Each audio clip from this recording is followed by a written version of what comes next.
Hey, I'm Decathlon Gamer. Welcome back to PCM20 Career Mode episode 152. We're kicking off the Tour de Suisse with a team and time trial.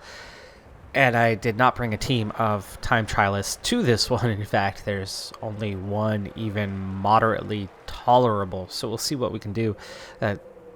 Tour de Suisse really doesn't matter to us.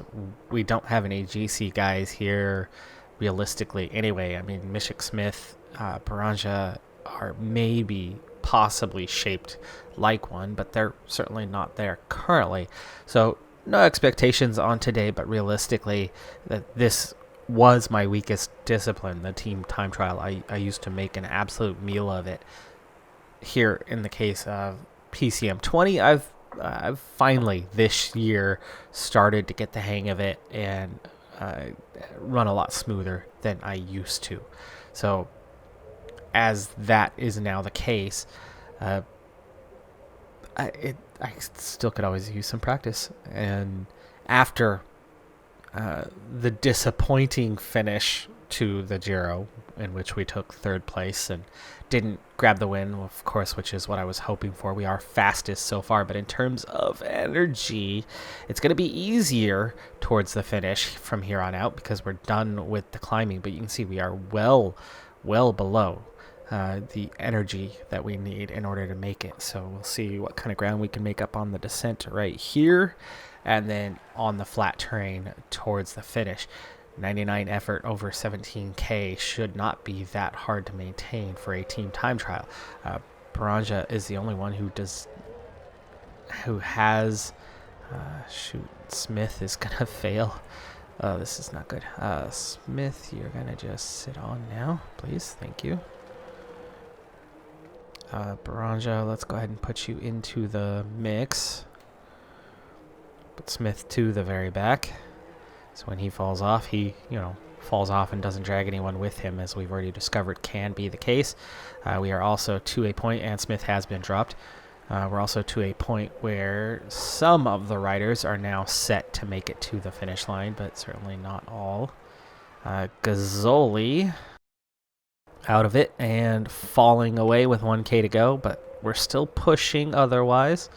Baranja led a turn there, and you can see a few guys fading right at the end. That's going to hurt a little bit because we don't hit the line until there. It's still good enough for first place. Currently 1 second ahead of Decathlon Quick Step, but for a terrible time trial team, that's pretty damn good. If we made it that last 200 meters, it would have been 5 or 10 seconds better as well.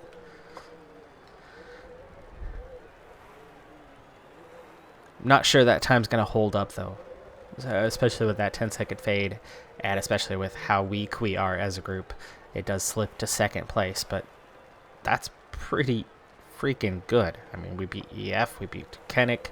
I haven't seen Ineos yet, but there's Ineos going to the top. I mean, come on. With that group, I don't know if you were looking at that bottom left corner, but everybody's in the 60s. One of them was in the 50s on their time trial rating, and only a single rider in the 70s, and that was a 71, and that was Mishik Smith, who was that first one falling away. He did a lot of the work early on to pull the team along, and we do end up finishing third place in a team time trial in which we were utter garbage. So yes, I have improved drastically in the discipline, and pushing all the way to the end nearly worked out for us, as we were not even 200 meters from the finish when we fell under the requisite 5 riders. Former man Danny Ginn leads the young rider classification as Ineos on the stage. And we are back for stage number 3 here at the Tour de Suisse. Now, this is our penultimate objective of the part of the season that counts. Of course, we have 100% evaluation, so honestly, it's completely fine if we don't actually succeed with the objective. However, that doesn't mean that I want to let it go and fail and just quick sim and bypass and not worry about it. I am worried about it. Not literally worried, but I would like to keep our success rate up. So with that being said, we focus on trying to win a stage here. Stage 2 is a sprint stage. I bypassed it because I have 2 weak sprinters here, and that's it. and Some team managers the best sprinters, Suisse in particular, are all here, all present for this race. And so from that, yeah, no, it's not happening. The breakaway today never even got anywhere near 3 minutes. The 2:40 they're at right now is about all they've had today. And you can see this difficult push, even though we were still far from the finish line on this one. And this has been going on all stage from the very beginning. There has been a high tempo, and it's been quite relentless. 91 riders here. They will regain contact, but this is quite the pace. You can see Telford's done, Alves Machado is done, and this group still has not actually regained contact, but and that's all down to that pace, down to that tempo. Gazzoli is the only rider at the front hanging on. There's the contact, just that little undulating period, but we'll see if that actually holds. It doesn't, for Mark Jorgensen make it into that group for a moment. Now it's just 18 at the front. Okay, well, Telford's done. Alves Machado is done. Go ahead and use your gels, guys, because you're going to have to hang on as best you can for a little bit. But yeah, this has been intense. All right, Smith. Okay, you're okay where you're at. Baranja is here as well and has a little more left in the tank. For Mark's hanging in there. For Mark's our favorite to try to do something for this stage, as it's that punchy just before the finish. And looking at what's going on, you're not going to have anything left but oh, come on. We lose contact. No, regain contact. Lose contact. Regain. Lose. Regain. We're back in. Okay. 30K to go, and we have got to get these guys moving forward. Jorgensen, go ahead and use your gel. Smith, go ahead and use your gel. And go ahead and protect Baranja. And then go ahead and move forward. For Mark, move forward. Guys got to stop hanging out at the back of the group here. And then somehow Gazzoli's still hanging in there. No breakaway anymore. They caught that group. That was quick, heavy, hard work. There we go. Down to 39.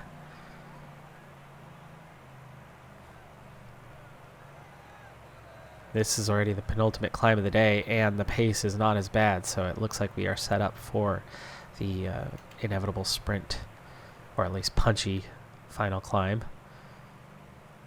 And I'm not sure anybody else will be dropped, but there could be enough pace that guys like Smith, Jorgensen, Gazzoli may not be around for that one, and we might be down to just Baranja and Vermark and 10, 15, 20 riders. We'll see what the tempo's like here. I'm not worried about the GC, so never mind the sprint point. Okay, we are getting slight recovery. But now we got to chase those three down. 17K to go. Speed it up for a little bit. Nobody's coming back at us. Pace never did lift. Okay, gel for Gazzoli. And then we will gel for Baranja. And now it's time to sprint train. For Mark is going to be let out, even though he is on a -2. He's got to be let out by Baranja. Baranja, the only one hanging in there because he's the only one who can climb and a little punchy and has any amount of resistance today. Smith is already a little too far down the order, so we go straight into Jorgensen.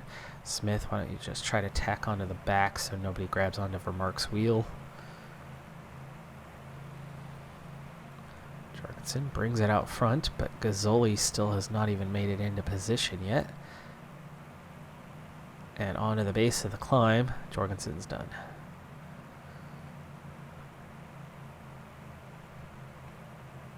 There goes Suisse, who is a little bit punchy. Keep on attacking. Anyone that's low on gas definitely won't be able to keep up. 6K to go.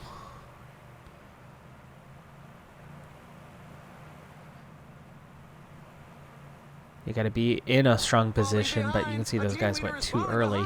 It's climbed a little too long. The day's been a little too hard.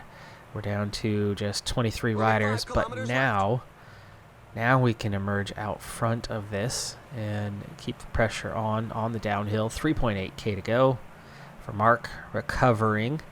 We'll have enough left for a final push, but can we beat out the likes of Suisse, Trentru, Matteo? Guys all going for it. 1.8K. And Baranja leading out. Now Vermark. He's going to start from third place on this one. He's got a chance, but I think he's going to come up a little short. Maybe third place. Theo Daly for the win. Yermakov second. Vermark gets third. Not a stage win, but it is a stage podium, so we've already got at least a partial evaluation for this race. The riders bringing up their rear have made And yeah, that was crazy difficult for a stage that only has 6 hills, 5 categorized, and 1 midway through the stage that was not categorized, and there was already a lot of fatigue all the way back there. Suisse, who went too early, 11th. Alaphilippe, who's too strong, but not today, was just 12th. Trentadu was down to 19th. Bookman, 20th. Hershey, 15th, and some of the favorites. Some of the absolute favorites not up there. Bernal, Carapaz, Bardet, Paulus. I mean, third is good. Theo Daly, though, sprinter, takes the win. And another day being made very difficult by the group leading the pack. Stage 4 here sees a lot of fatigue already setting in before we get to the one and only pivotal climb of the day. There was some undulation in the early kilometers, and that was difficult, but as we bring in the breakaway, we'll see if there's any lift to the pace. I'd love to see that, because obviously we have a much better chance with energy than we do without. I have a few guys that are good punchy, I have a few guys that are good descending, and outside of the last half a kilometer to maybe kilometer of this one, it's a downhill finish. And so if we can get into that prime position and get out front, we've got a great chance of hanging on a bit. But with 22 kilometers to go, and it is lifting a little bit, so we're not doing more damage than we already were. That's a good thing for us, and we're already at the front. That's also a good thing for us. Let's see, this climb isn't going to be an easy one, as none of these guys are climbers. We definitely have some punchers here. We're going to have to set up our sprint train as soon as we get through this punchier bit, and then this will be our time to line it up and get out front. There you go. So, Vermark is the one we obviously ride for. However, Gazzoli, with the race day condition in the downhill and the sprint, might have a small chance today to claim victory. So we'll actually put him on the end of the row. Technically, we're riding for Vermark, expecting Gazzoli not to make it, but we'll give him a chance by riding last. That'll also give us a little bit of protection anyway for Vermark. We want Smith, Jorgensen, and then where is Alves Machado? Okay, he's in a good enough spot, but not the prime spot. We'll go ahead and go with Jorgensen. He's on a -1 anyway. 90 straight off the bat. Here we go. Got some space on this side of the road, so we'll bring everybody over there. A little easier to gather up that way. See, Jorgensen at the moment can't even get forward on a 90. Even though he's got a 73 flat rating. We've got 15 kilometers to the finish line. Okay, they're attacking the sprint point. Alves Machado is also about... Oh, Smith is already out.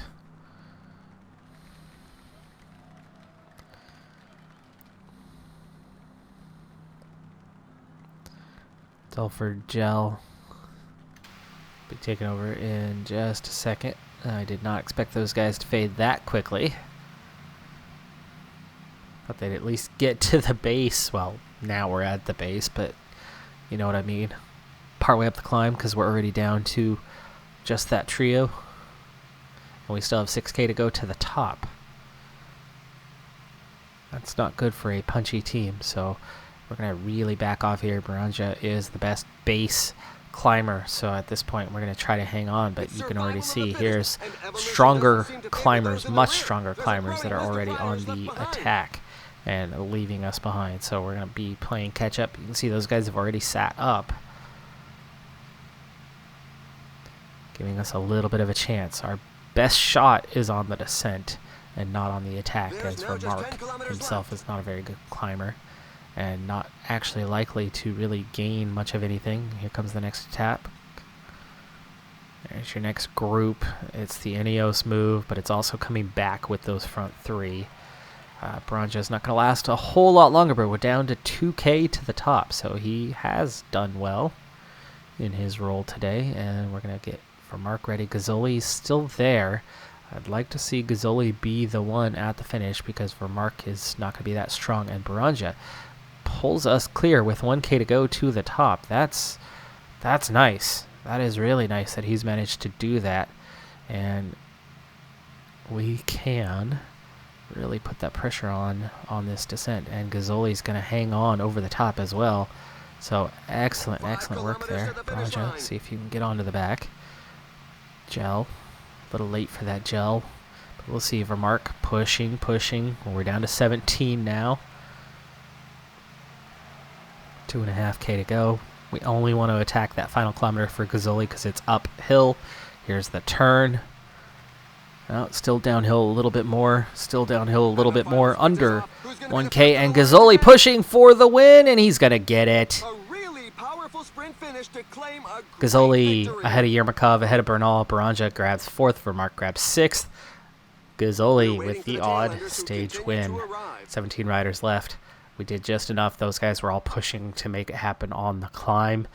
I pushed for the descent, and it worked out. We just make it. Gazzoli and Vermark both very little left in the tank overall, and you can see the others around us similarly. But the strong position we were in and the short ascent at the finish, it was a lot shorter than what I expected it to be. I thought it might be closer to 1K. It was definitely closer to just half kilometer, and that was really just where you're kind of swooping from downhill to uphill, and then you're only just a little bit up right at the finish. All right, we got our stage win, Tour de Suisse. Check that one off. And now we've got some nationals before we go into the Tour de France. With 3 of our top 5 riders having expiring contracts, that leaves us with 2 that have that upper range, and we're obviously going to have to fill one void in order to stay in the World Tour. But also, we really needed the bottom end of that, the 2 existing contracts, to see some progress in order to make it to where we only need to re-sign 1. Now, of course, Gazzoli was that ticket to get into the World Tour, which was a 76. I don't think that's enough anymore. I think you need a 77 minimum to get up there. Rajkovic now has that. Rajkovic now seen as a star and now has a 77 average as he has leveled up. Also looking at it, he's a little punchy. He's got a little bit of cobble rating, but he just improved his sprint. He's now a 79-80. He's right on that cusp of joining the 80 crew. He's halfway there. He got one of the attributes there. The other one's only one below it, so one more level, he'll definitely hit that. Resistance at 72, stamina at 75, flat at 72 will all kind of feed to him getting a little bit more results than he already was, and he's not doing too poorly either. He is getting some results. We still don't have an elite sprinter, but Rajkovic is definitely approaching that mark, and of course he's still got one more full year on his contract, so kudos to him for hitting that level. But we now have Vermark's 78, Rajkovic's 77. So we got a 77.5 average between the 2. If we can get a 78 or above, or maybe another 77, we should be secure. Hopefully, if we re-sign Rodriguez, a 78 between the trio, we're good. If not, like Kinkis, I think we're still good. No way are we re-signing Gazzoli. That ship has sailed. No chance. Not even thinking about it. We will move on from Gazzoli. And then we'll see what we can get if we can't get either Rodriguez or Wykinkis, if both are out of reach. And we are on to the U.S. National Championships. None of the time trials contained any of our stronger time trialists. For whatever reason, all of our stronger time trialists didn't even come up for possible selection for their international or for their national time trials. So, okay. Not sure how that managed to just slip past, and like Rodriguez didn't get to go participate in his national race, but it is what it is. Here we are on to the road races already. We're on the U.S. Are we in, it's like Miami or something? Yeah, Daytona Beach, Florida. So not Miami, but not far. 167K to go. We have 8 riders in the break. They are holding at under 3 minutes. We got to keep an eye on that. Make sure we have a shot today. The U.S. lacks sprinters. This is obviously a sprint race. Colin Joyce is the quickest sprinter at a 74.74.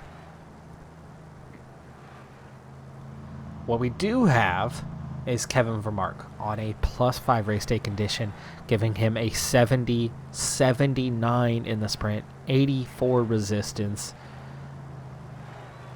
87 stamina, a 77 flat rating. Vermark can win this. Vermark can win this jersey. So we will go flat out for him. Biggest problem is we don't have much of a lead out. So we're going to have to try to get him out front as best we can. And we're going to have to be careful because I'm used to doing the long train and getting out early and then kind of gradually and just hanging on to the front. We're not going to be able to do that very well with just 4 riders. But, you know, there's only 53 riders in this race. 2-minute gap, so that's still good. Under 100K. It's actually coming back a little bit, so this is wonderful news for us in our chances. But we'll see how we can do with this one. So in terms of the acceleration, we certainly have a chance. And if we can get him into the right position and use that acceleration properly, he can win this. We're seeing another attack from some riders trying to go a long ways out. 70K to go. We're not worried about that right now.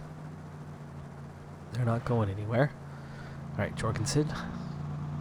2 more riders off the front. No, they're back in. Under a minute now to the break. They're starting to do the attack thing, which is fine. Cat and mouse between them means they have no chance. 1 more rider off the front is opening a little bit of a gap. Looks like it's Chad Haga who attacked. And now there's a little bit more, but it's all split up out there with 40K to go. Let's go ahead and speed up ourselves. We'll hit an 80, so we're still safe, secure. Gap at a minute 48. Watching that more than anything else with 30K to go. Back down under a minute. Down to 5 riders in the front group, which is now splitting off. There's an attack in the leading group. 26K, another group trying to attack up front. We're down to 1 team doing the pace making, so we gotta watch to make sure that they don't suddenly sit up. 35 seconds, 21K, another attack failing. Riders off the back. 20K to go, still in good shape, especially for Mark. And it's all back together. This is it. This is the front group. Joseph Berry trying to attack with 16K to go. We are going to have to get moving here pretty soon. But again, only 4 riders. Okay, let's use up... I guess Smith is going to have to go first. Yeah. We're going to use his gel. Okay, down to 43 in the group. Down to 11K in the group. Another attack. Not getting anywhere. Under 10K. Okay, I think we'll set this up at 9. Alright, here we go. Obviously, we ride for Mark Telford. Not a good lead-out option. 68, 66 is all. But it's all we have. So, it's going to have to do. Smith, Let's try an 89, see what that does. Will that get you out front? Close to the finish line, everybody seems to agree that the stage Close will be won in a enough. sprint. Close enough. Comes that next attack. 7K to go. Jorgensen gel. Okay, we can start speeding up a little bit more. This is good. 6K to go. Gel up for the rest. Now, we're used to pushing a lot harder by this point, but now under 5K we can. We can start pushing. And we've got that prime set up, and now we're just running towards the end. There's Smith, done, 3.5K to go. Jorgensen to lead it out. Seeing Godwin attacking. 2.8K, 2.5, and he's going to start his sprint, leading this out. 2K to go. It's going to be very fast. Telford hurting Vermark somehow, but he's going to have that. 700K, 700 meters, that is. Split off down to 12. We're seeing a hard attack from Paulus, who has acceleration but not much sprint. Simmons also. Montgomery. Ooh, hello. How is he not in the top 10 favorites? And he is following us. He's going to be really difficult to beat for Mark. Yes. He's got it. Really Kevin Vermark, U.S. national champion, ahead of Quinn Simmons. Mishik Montgomery, who came out of nowhere. I don't know how he was not in the top 10 favorites. Paulus McNulty, Vermeulen, Brian, who is supposed to be a sprinter. Logan Owen, Telford grabbed 9th. Jorgensen grabbed 10th. Barry, there's Colin Joyce way down in 13th. I don't know if he had no team support or why he was so far down the order, but there he was, way back. All right, so we are already into the national championships. We're already into the road races of the national championships, so that's not going to take much longer. And then we have the Tour de France coming up. So next episode, we will absolutely get into the Tour. At least I expect that we will. It's possible we'll have enough road races and enough riders with some sort of chance, like we had here, of getting a result. And we did get this result, so it was fantastic. We haven't won the U.S. championship in a little while, I think. It's been a few years since we won that one. And we're down to just 4 guys, so that's fantastic. Well, anyway, that's going to do it for this episode. I'm Decathlon Gamer. By the way, we did manage to get not 1, but 2 training camps scheduled. One's already finished. The other one's going to take place just before we start the Tour de France. Reconnoitering, so we've got our recon of some of those stages, of a lot of the major stages that are going to be in the race. That's going to help. Of course, we have the objective, Fitness Peaks coming. I like our chances of repeating as champion on the Tour de France, but certainly won't be easy. We'll see who's there as competitors. That'll certainly make a difference. Anyway, back to what I was trying to do. I'm Decathlon Gamer. Thanks for tuning in. Be sure to hit that like button. I'll see you next time. Have a good one. Be safe out there, and bye for now.